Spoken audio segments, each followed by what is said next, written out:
crise en Ukraine. Les États-Unis et la Grande-Bretagne accusent la Russie de vouloir déstabiliser Kiev. Il y a des réunions ce soir.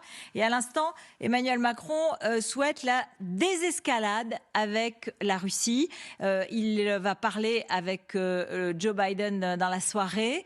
Est-ce que la position de la France vous paraît correcte sur ce, ou en tout cas encourageante dans ce domaine? Écoutez, pour moi, c'est une crise totalement artificielle. Je connais un peu la Russie et les Russes et quelques responsables politiques. Voilà, expliquez-moi quel serait l'intérêt de Vladimir Poutine d'attaquer l'Ukraine. Voilà, c'est n'importe quoi. Je veux dire, la Russie voulait récupérer la Crimée, parce que la Crimée, pour eux, c'est un peu comme leur Alsace-Lorraine.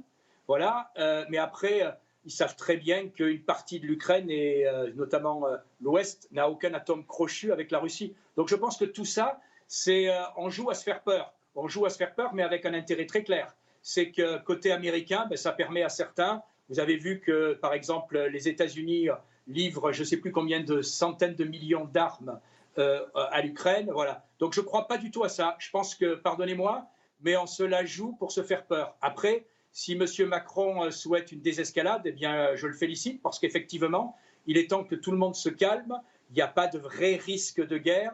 Je pense que tout ça est aujourd'hui un peu surjoué. Si vous regardez le président ukrainien qui a une cote de popularité complètement affolante, parce que quand on est humoriste, on ne devient pas forcément un chef d'État avec beaucoup de qualité, a besoin lui aussi peut-être d'un petit conflit pour restaurer l'union nationale autour de lui.